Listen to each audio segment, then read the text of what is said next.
Good morning class. आज आपका नया टॉपिक है क्लास फर्स्ट ईयर डेप्रिशिएशन। इसको क्या बोलते हैं? ह्रास, है ना। डेप्रिशिएशन होता है, व्हाट इज डेप्रिशिएशन, है ना। तो सबसे पहले हम डेप्रिशिएशन हमेशा जो लगाया जाता है वो कहीं ना कहीं एसेट्स पे लगाया जाता है। जितनी भी एसेट्स होती हैं, चाहे हमारा फिक्स्ड एसेट्स हो या फिर हमारे करंट एसेट्स हो, है ना। आपको पता है बेटा कि जो हमारी एसेट्स होती है वो टू टाइप्स के एसेट्स होते हैं। एक एसेट्स ऐसी होती है जो लॉन्ग टर्म के लिए चलती है और दूसरा एक एसेट्स ऐसी होती है जो स्टेबिलिटी शॉर्ट टर्म के लिए होता है। क्या होता है? एक होता है लॉन्ग टर्म, एक होता है शॉर्ट टर्म, ठीक है। तो शॉर्ट टर्म क्या होता है? शॉर्ट टर्म क्या होता है? मोर देन 1 ईयर, यानी क्या बोला गया? बिफोर 1 ईयर, ठीक है। क्या बोला गया? बिफोर 1 ईयर, यानी जो 1 साल से कम या 1 साल तक की चले उसे हम लोग बोल सकते हैं शॉर्ट टर्म एसेट्स। या फिर लॉन्ग टर्म एसेट्स क्या होता है? जो मोर देन 1 ईयर, यानी जो आपका 1 साल से अधिक के लिए जो रहता है फर्म में, है ना, जो बिजनेस में रहता है, जो लॉन्ग टर्म के लॉन्ग लास्टिंग होता है, वो हमारा क्या होता है? लॉन्ग टर्म एसेट्स होता है, ठीक है। तो कहीं ना कहीं जो डेप्रिसिएशन होता है, ये जितना भी होता है डेप्रिसिएशन कहीं ना कहीं एसेट्स पे ही लगाया जाता है, ठीक है। तो सबसे पहले हम समझते हैं कि डेप्रिसिएशन का what is meaning of depreciation, है ना।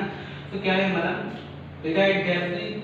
Depreciation may be defined as the permanent decrease in the value of an assets through wear and tear in use or the passage of the time। यानी कहने का मतलब क्या है कि depreciation को हम इस तरीके से समझ सकते हैं कि किसी भी एसेट्स को यूज में लाने से, टूट जाने से, वेयर का मतलब क्या होता है? टूट, और टेयर का मतलब होता है टूट और फूट, है ना। टूट और फूट हो जाने से किसी भी एसेट्स का वैल्यू जब कम हो जाता है तो उसे हम लोग क्या बोल देते हैं?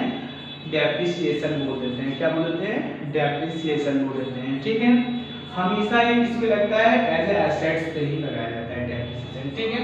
अभी देखो सबसे पहले क्या होता है कि जो डेप्रिसिएशन होता है उसका इफेक्ट कैसे कैसे होता है। सबसे पहले क्या होता है? Constant use of assets. Constant use of assets का क्या होता है? कहने का मतलब आप एसेट्स को क्या करते हैं?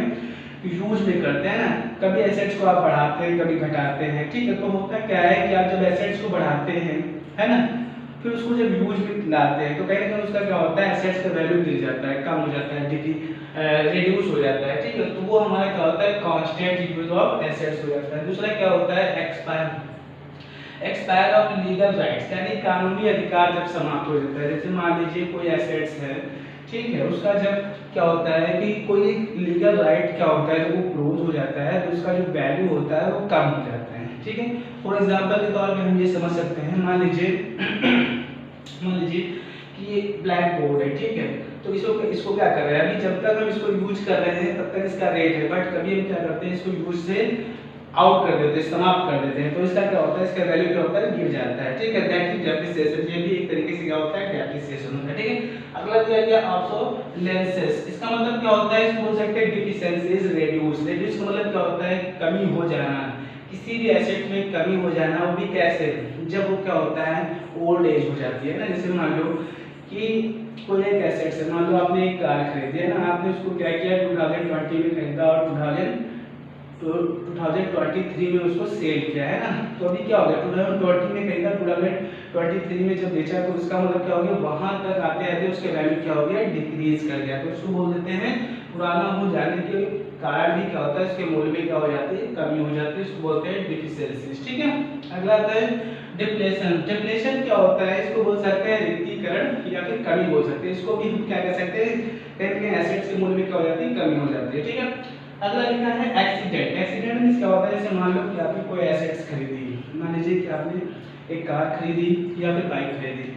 अभी आप रास्ते में जा रहे हैं, अचानक से उसका एक्सीडेंट हो गया, है ना। तो क्या हो जाएगा? उसके वैल्यू क्या हो जाएगा? मतलब उसका वैल्यू कम हो जाएगा, क्यों कम हो गया? क्योंकि उसका एक्सीडेंट हो गया, इसलिए उस एसेट्स का वैल्यू क्या हो गया? कम हो गया, ठीक है। तो ये भी आपका क्या है? डेप्रिसिएशन है। अगला क्या है? Natural cases. नेचुरल केसेस क्या होते हैं? मान लीजिए कि आपने किसी एसेट्स को परचेज किया। मान लीजिए आपने किसी एसेट्स को कब परचेज किया बेटा? 2020 में आपने उसको परचेज किया, और 2023 तक आपने उसको क्या किया?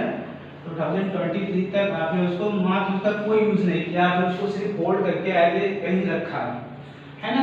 तब भी कहीं ना कहीं उसकी वैल्यू में क्या क्या हो जाएगा, एक नेचुरल प्रॉब्लम है ना, जिसकी वजह से क्या होता है उसका वैल्यू डिक्रीज हो जाता है। आप उसको यूज करें ना करें, लेकिन वो जो एसेट्स है वो कहीं ना कहीं टाइम स्पेंड कर रहा है, क्या कर रहा है, टाइम स्पेंड कर रहा है, इसलिए उसका वैल्यू भी गिर जाएगा। ठीक है, अगला लिखा है permanent fall in price. Permanent fall in price का मतलब क्या होता है कि हमेशा क्या होता है कि जब हम उसको परमानेंट यूज करते हैं तो उसका क्या होता है, उसका वैल्यू कम हो जाता है। ठीक है, ये सारे हमारे पॉइंट ऑफ व्यू हैं जिनके कारण क्या होता है, कहीं ना कहीं डेप्रिसिएशन इसी भी एसेट्स पे लगता है। ठीक है, फिर अगला इसमें देखो, अभी जो डेप्रिसिएशन लगाया जाता है उसमें टोटल जो मेथड दिए गए हैं, यानी टोटल कैलकुलेट कैसे किया जाता है, कितने मेथड हो सकते हैं डेप्रिसिएशन के, तो मेथड कितने हैं।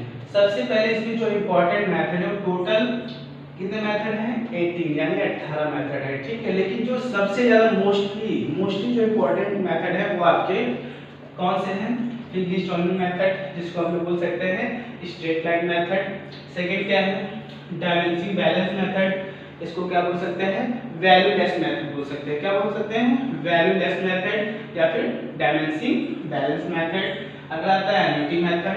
ठीक है, फिर अगला क्या आता है, डेप्रिसिएशन फंड मेथड, फिर इंश्योरेंस पॉलिसी मेथड। ठीक है, लेकिन सबसे ज्यादा अगर आपके सिलेबस में सबसे ज्यादा अगर कोई मेथड पूछा जाता है तो वो आपका ज्यादातर क्या है, फिक्स्ड इंस्टॉलमेंट मेथड, या फिर इसको हम सेकंड नाम से भी जान सकते हैं, क्या बोलते हैं, स्ट्रेट लाइन मेथड। क्या बोलते हैं, स्ट्रेट लाइन मेथड। ठीक है, या फिर आपका डायमेंसिंग मेथड या फिर एन्युटी मेथड। ठीक है, यही आपके 4 टाइप्स के जो मेथड हैं, it is most important method है ना दिस टॉपिक। ठीक है, इस टॉपिक से रिलेटेड। ठीक है, तो हमने क्या बताया, मान लीजिए कि अगर आपने कोई एक कार परचेज की है, कब परचेज की, 2018 में परचेज किया।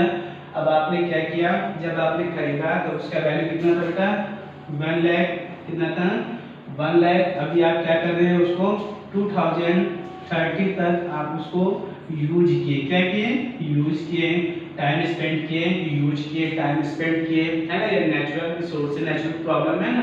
तो क्या हो गया कि उस एसेट्स के वैल्यू में क्या हो गया, कमी आ गई। ठीक है, तो ये सारा हमारा क्या हो गया, डेप्रिसिएशन हो गया। ठीक है, तो ये आपका डेप्रिसिएशन का जो बेसिक टर्म्स है उसके बारे में हमने आपको बताया। नेक्स्ट आपको अगले वीडियो में प्रोवाइड करेंगे। Thank you.